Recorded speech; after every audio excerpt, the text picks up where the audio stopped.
Before I start the tutorial, I want to announce that I recently published a new Skillshare class.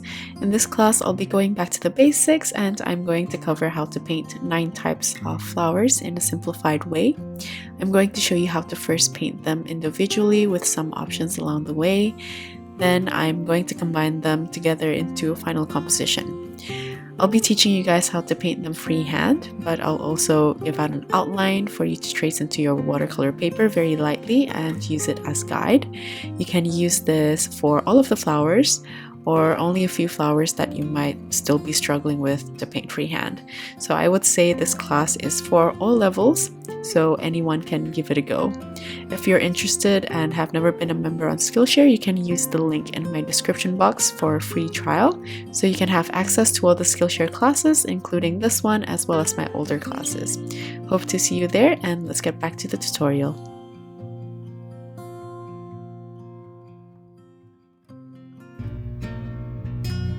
Hi everyone, this is Nia and today I have a short and relaxing tutorial for you. I'll be freehand doodling some flowers to welcome spring, so let's begin by masking off the sides.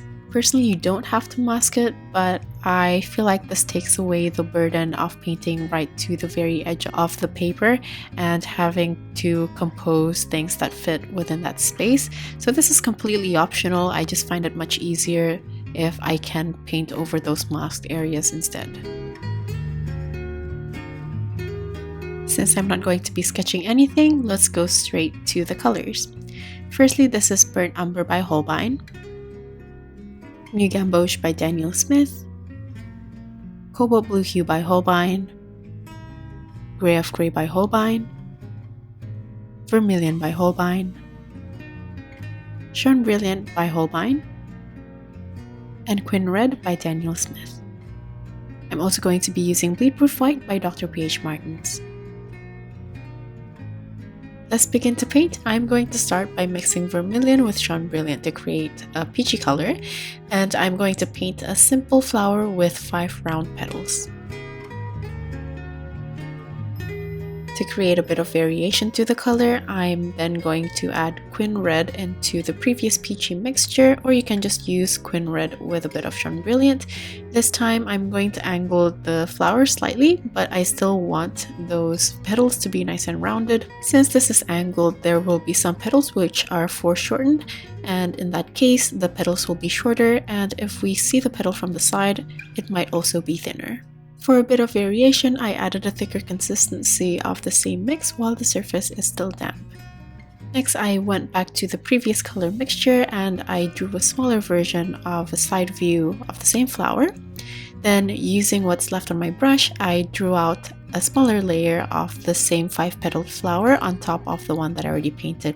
Then I added a thicker consistency and placed it as a dot in the middle. Next, I'm going to scatter more flower petals. Here I'm going to paint a 4-petaled flower, and I'm using the same mixture, but this has more vermilion, so it's a little bit darker.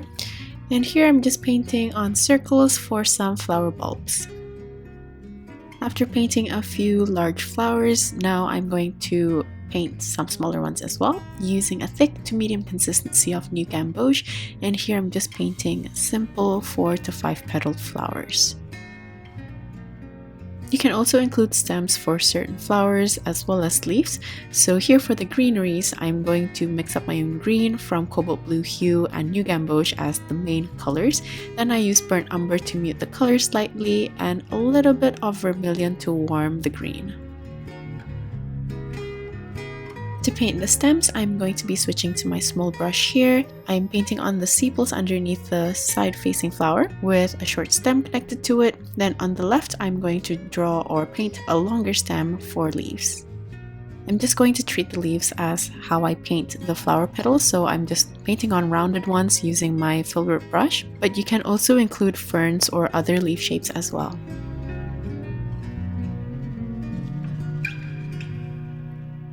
After painting on a few leaves, it seems like I'm getting close to the flowers that I've already painted.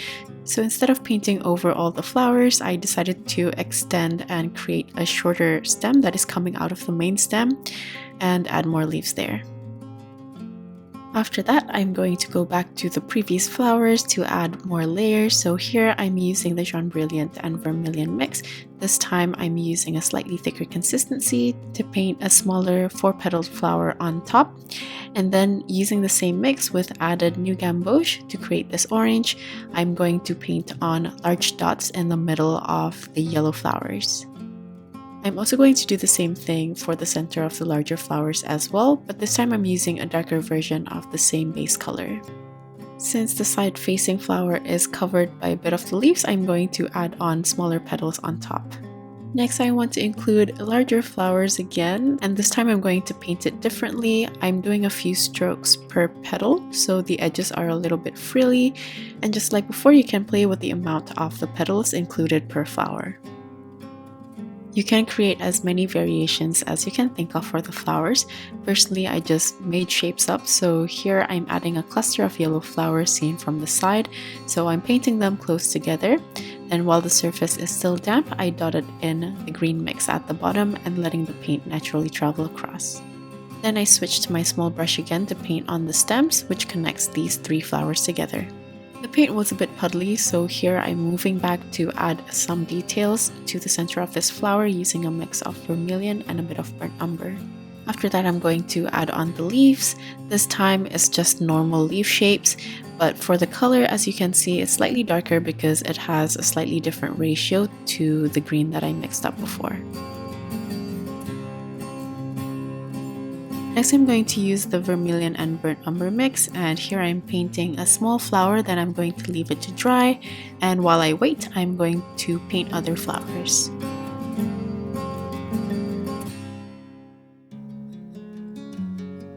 At the top, I'm also going to draw a flower from its side, and this time I used a thick consistency of the peachy color, and then I added more water to paint larger petals behind the flowers from the side view, and I'm also going to do the same with the one that I just recently painted. For this whole doodle, I'll be mostly using my Filbert brush. This is my first time using it. I just thought that the round tip would make it much easier for me to paint the round flower petals, and it'll give the doodle a softer, rounder look overall. If you don't have access to a Filbert brush though, you can still paint this using a round brush, but I would recommend for you to draw the outline or paint the outline of the rounder flower petals with the tip of your brush before filling in the rest of the space in order to create these round shapes. But anyway, I think I've pretty much covered the main color mixtures from here on, as well as the flower shapes that I'm going to repeat and pair with different color combinations. You can also rotate your paper or your sketchbook around to make it easier to draw flowers or paint flowers which are facing the other way. So I'm just going to keep painting until I have a pretty good distribution of these flowers around the pages. Enjoy filling in the spread with good chill music in the background, and I'll get back to you when I'm ready to add something new that I haven't covered.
For some of the leaves and the flowers, it's okay if they're interacting with each other and overlapping very slightly.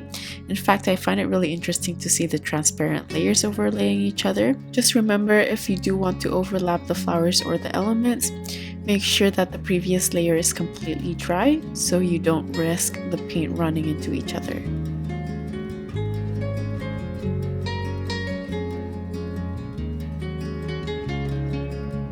To to make the whole composition more eye-catching, I personally like to add darker values for the flowers as well. I find that if you use more or less the same consistency and more or less the same values, even if you do include a lot of colors, the overall composition might look a bit flat and monotone. So I like to make sure that some flowers are painted in a really light consistency, some with a medium consistency, and some with the darker values in terms of the mixture, as well as using a thicker consistency.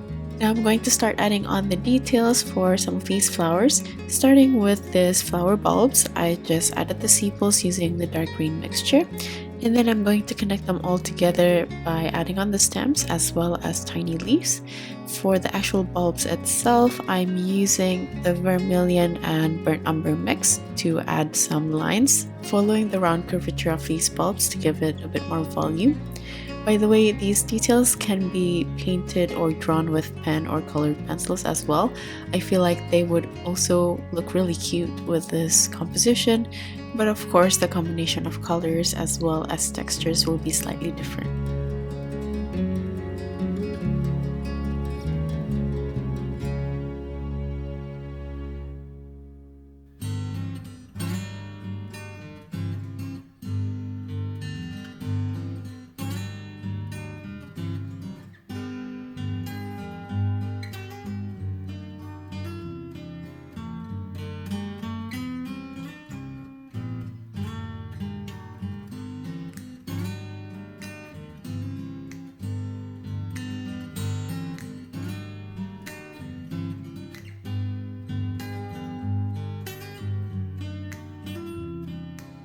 Now moving on to the details for the flowers, personally I just like to add lines, either curved upwards if it's from one side or radially going around the center. And then at the top of those lines I like to add dots to represent the stamens. For some of the smaller flowers, sometimes I just like to add the lines by itself or just the dots by itself. And in terms of the colors, I tend to gravitate towards the darker tones with a mix of vermilion and burnt umber in a thick consistency for the pink flowers.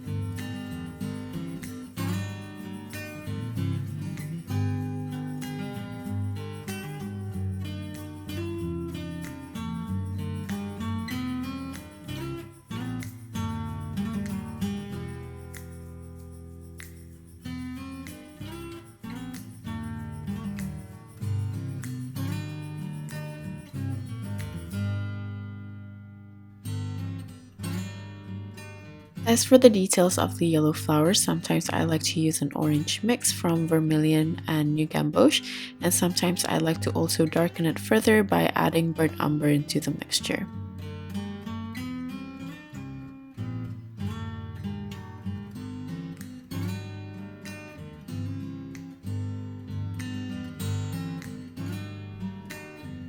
Since there are some awkward spaces within the composition, but there's already a lot going on, I'm just going to cover some of the smaller areas using a thin consistency of any of the flower colors like the peaches or the yellows to paint more flowers. And because I'm using a thin consistency, it won't be distracting to the rest of the composition, even if I overlap these additional flowers.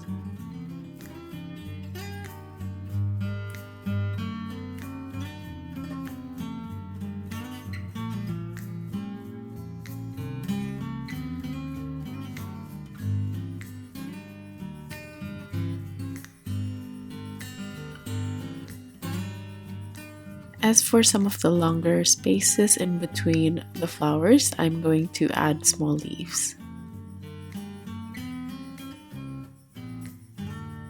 The colors are very bright and warm here, so now I'm going to add an additional accent color, but only just a little bit, by using a mix of gray with cobalt blue hue in a light to medium consistency, and I'm just going to paint on these tiny little blue flowers.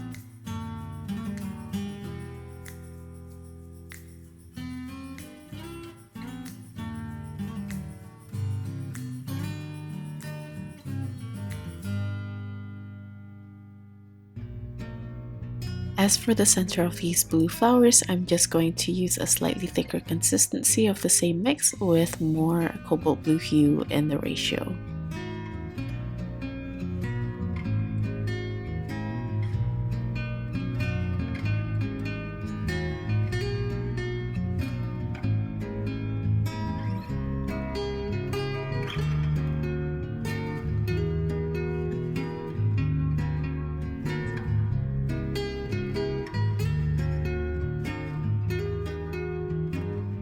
For some of the larger leaves, I'm just lining the middle for the midrib using the same dark green mixture, but I'm not going to do this for the smaller ones. I just find that it looks cuter as plain leaves.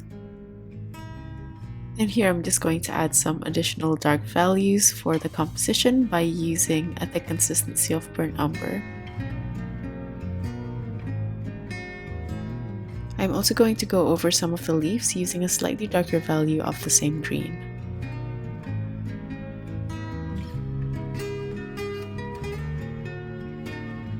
I feel like I've placed enough of the darker details, but I'm looking at this and I see some of the darker flowers which needs a little bit of white details, so I'm just going to add on some lines using a thick consistency of bleed proof white. You can add on lines to the petals as well as the center with added dots for the stamen. And basically I'm just going to add on more or less the same type of details as I did with the darker tones.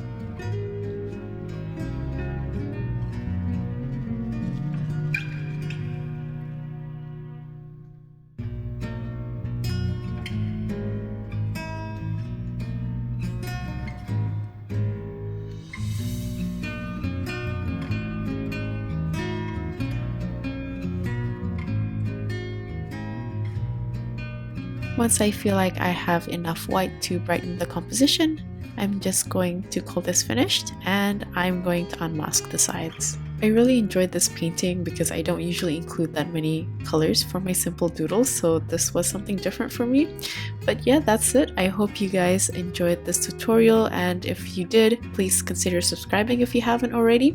Like usual, the list of tools as well as my social media links will be in my description box.